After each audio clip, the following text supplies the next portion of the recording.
Today on the show, we are taking a look at our new 2024 Ford Ranger Raptor. This little high-performance beast is it's a mini Raptor, and I can say that without a doubt. This thing is a mini Raptor, but that doesn't mean it doesn't have some flaws, right? Today, we're going to take a look at 5 good things about this truck, and we're also going to find 5 bad things about this, because there's always something you can improve in a vehicle, right? They're never perfect. They always have some little thing, especially this being an early build. There's always little quirks, little things that the factory will fix, but well, it's my job to figure out what they are and point them out and make sure they get those fixed. So if you're new to the channel, my name is David Boyd, and I do love high performance vehicles, and well, as you can see, we love off-road vehicles. So let's take a deep look at this thing, and we'll point out 5 good and 5 bad. All right, so we take a look under the hood of this thing, and that is one of the good things about this, 405 horsepower, but there's also some quirkiness, and I'm not gonna say this is a complete bad thing, but Ford, why in this day and age, we have a Raptor, why are we using a manual lever to hold the hood up? Now, that's just me being nitpicky about this, but it is kind of a weird thing about this. Now, under the hood, we have 405 horsepower, this twin turbo 3-liter V6 engine, and this little mama will get up and go. I was very surprised. So I've done time in the Bronco Raptors, and even though that vehicle is impressive, especially when you get out in the desert, on the street I was never like, oh man, this thing has a lot of horsepower, because they're 418 horsepower in that thing. But in the lighter version in the truck, 405 horsepower, this little girl will get up and go, and I was very surprised by this. I took off from the dealership and got into it and almost had it sideways, and I was quite surprised, to be honest. Now, one of the weird things about what Ford's been doing here lately is the spaghetti under the hood. You look at this and you're like, what is going on here? Because, well, it just looks like a big mess. And they have spots, I'll show you, they have spots where they have covers in other versions of this engine, like when they put it in the ST versions of the Explorer and stuff, I believe they kind of cover some of this up, but I don't know if it's for cooling reasons or what, why they don't do it on the Bronco or the Ranger. But it is just kind of looks a little silly under here, though that doesn't, honestly, I'm not going to ding it for that, because that doesn't really bother me too bad. But if you're kind of into aesthetics there and you're like, hey, why does this thing look like a bunch of tubes everywhere? Well, that's because it's a modern engine, and well, there's a lot of cooling, a lot of venting. This is a twin turbo, so it needs extra cooling, and well, some of this piping is just for all that mess. So 405 horsepower, I'm going to say that is a plus in my book. Now on to the next.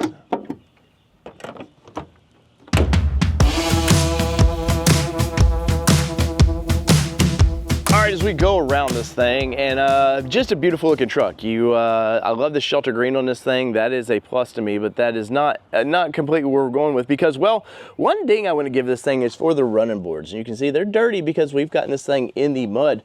But I have to say, I do like the branding, by the way. I think I think the board itself looks great, but my biggest problem is I wish they would tuck it up some, because when you look at a side profile of this thing, these running boards just make it look low. Now, are there federal reasons for this? Are there steps? Is there a height that they have to be? I'm not sure on that, but the step looks great. I just wish that it was tucked up a little bit, because let's look back. We'll kind of pan back here just a little bit. It just makes the vehicle look like it's sitting lower than it actually is. So when I was at the press launch of this thing, a lot of the journalists thought, oh, we're gonna get 35-inch tires like the Bronco, the Sasquatch package, and I was like, no, Ford, this is about travel. They don't care. This is a Raptor. This is not a rock crawler. If they would have put 35s on there, I may not have had a problem with the steps the way they are, but as of right now, the smaller tires, it just the gap between the ground and the truck, it just makes it look kind of small. One of the things I do love is the tech in this vehicle, because the tech is pretty freaking awesome. Now you see our Bronco back there, which is a 2021. So tech has kind of changed slightly from then. So it's not a big leap, but I have to say the tech in this vehicle is 100% a big leap. And it's even different from our Mustang. And our Mustang has Sync 4A, and this one has Sync 4A. And well, the running system of it is just completely different. And I have to say, the screen, the kind of up and down screen, the way it is, I thought, well, that's going to be difficult to get used to, and I absolutely love it. And let's look at this. So part of the tech features of all this thing is you have all your modes. You got your normal, your off-road, and it will do adjustments. You know, it changes everything accordingly as you run it. And I have to say, I usually run it in sport mode quite a bit, because, well, it turns off the auto the auto on off switch, which I hate, but I also just love, you know, the little sportiness, the way it changes throttle controls. And back to the tech of this thing, look at this beautiful screen. Now, part of this you have to see is for the HVAC, but I'm not gonna ding that too hard because, well, we've got, you can see here, the heated steering wheel, your heated seats, which I would have loved to have cooled seats, but I'm not gonna ding it for that. And you have all your HVAC here, which you can touch, but you also have actual physical buttons, which I commend, thank you for that. And you have for your heated controls, you actually have physical buttons there as well, which is nice. And we have dual zones, so your passenger has that as well, all your tech there. But overall, the screen of this thing, it's pretty responsive, it's pretty fast. The radio function there, you see it'll come on real quick, and now I have to turn that down because, well, we'll get dinged for that. But even the way the system lays out all your radio stations is very nice. So I like that you can go through all the tech here, and it's just very quick and responsive. You know, you've got you can see the front camera came on, your 360 camera, which I do love. That's a great feature of the tech. And when you're backing up, it brings up the backup camera there as well. But I just like how fast this system works. It's just quick, and why we still have AM, I have no idea. But even if you want to get into the settings, look at this. It's just very, very where you would think. They label things, controls, you know, it's labeled just how you would think it would be. Sound. So you want to adjust. Everything about this thing is just labeled appropriately, and it's something that I can't say is, well, for that. The system in the truck is not as easy, and I've still, after owning that truck for 2.5 years, I still struggle to find things where when I got into the truck, all the tech of this thing, all your buttons, everything just, I don't know, it just flows. It just goes as it should, and it's easy to use, and, well, works perfect.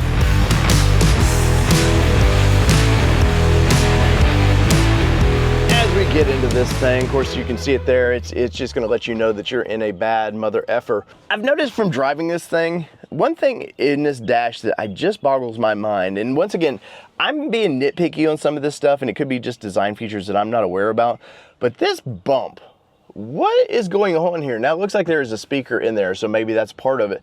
But we've got, you know, your airbags, some warning lights in there, but it just looks kind of like wasted space, right? Because, well, you can see there is some vents here for cooling, and I'm glad to see that they're kind of giving these radios some area to cool now, because these things get hot and, well, they will shut off, reset. And it's been a problem, I know, for our Bronco, where the screen will just kind of reset itself. But when I'm looking out here, it just seems like there was an opportunity to do something else there. I mean, obviously if you got a speaker there, we don't need a complete shelf system there, but I just feel like maybe we could have taken the toggle switches from up here. Maybe it would have been cooler to have them up there. I don't know, but as I'm driving, that's just one of those things that just sort of bothers me.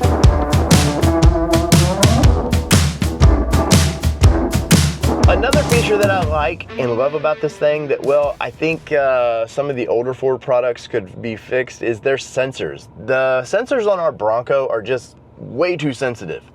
I feel like I put it in reverse and suddenly it's like screaming at me about a car that it thinks coming down the road. Where this Ranger Raptor, and I'm assuming Rangers in general, these sensors, I feel like they've dialed it in a little bit better because, well, when I put it in park, once again, I'm not being screamed at right away. It allows it, and I've noticed backing out of my driveway when there's a car in the Bronco coming down the road that, I mean, these are safety features, so they work as they should, but I feel like the Bronco is just, it's wanting to stop the vehicle before I'm even close to anybody, where this one does give you a little bit of leeway there, and I have to commend Ford on this because, well, let me show you. So once again, we got this little short shifter here, and as you can see my trailer back there, and I want you to see this and look at the surround video, so that's nice as well. But look at watch when the sensors kick in.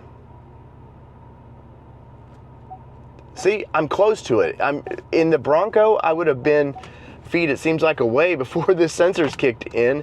And, well, I just like the fact, I want to do it one more time, that obviously we have a nice camera, so I'm paying attention. You can see people, and if there was a pedestrian, definitely I want to be alerted to their presence, especially if, you know, small children, you just don't see anything. But when I get near things, I'm trying to just back in my driveway.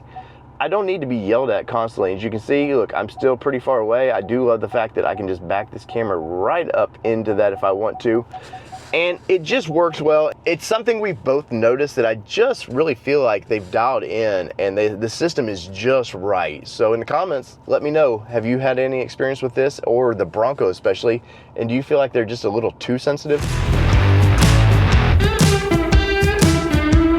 Next up is a quality issue, and we only have to look to right here. Look at this plastic. This thing, it doesn't fit right. You can see there is a big gap all through here.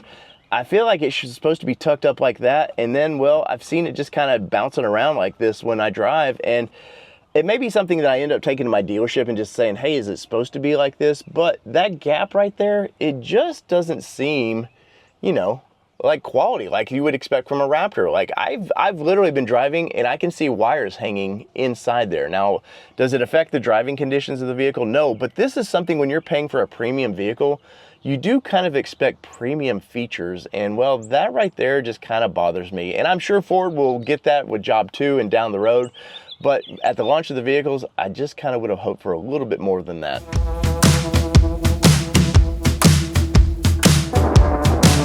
One thing we've noticed is seating position in this, and this is a little bit, you're going to be more in detail, but you got 1, 2, 3 settings. So that's actually kind of nice. So if you have a kiddo that's wanting to drive this vehicle, hopefully you let them drive the new Ranger Raptor. But so generally I'm the primary, so I have mine set for 1 and Kelly has hers set for 2. And of course, down the road, we might let kiddo drive this. But seating position in this thing is great. The bolstering of these seats is very nice. I took this as, I flew to Detroit. I picked this thing up at midnight, and I drove it straight back to Tennessee, and I have to say that the seats did not wear me out. They are, you know, the side bolstering is definitely for if you're out there off-roading, you want that kind of, so you don't slide around as much. But the seats themselves, very smooth. I've heard some people complain that, oh, you know, it's showing wrinkles. Their seat, they're going to do that eventually. But with part of the seat is you get lots of lumbar support, so you get lots of features to adjust the seat just how you like it. And also, I haven't really heard anybody talk about this. So one thing I was very happy about, of course, you got your adjustments up and down, but you also telescopes in and out. And that's something I like because in a high performance vehicle, I generally want the steering wheel as close to me as possible. And the fact that I can dial it in just right. So part of all of the seating positions, I love that you can just, in this vehicle, you can dial it in exactly how you want to feel in the vehicle, especially if you're going through the dunes, you're going to be jumping, having fun, bouncing around. I can get the steering wheel close to me. I can automatically, if Kelly's driving, I can push my settings back and it just dials it all in. And then I can just manually telescope this steering wheel right where I want it, up and down and straight towards me. And that's a big plus in my book because, once again, comfort is everything, and you don't want to buy a high performance vehicle like this and feel like, it's just uncomfortable. So good job, Ford. Now, one more thing I can ding this thing about is, well, I said it earlier, and I don't know if you were paying attention, but it's tire size.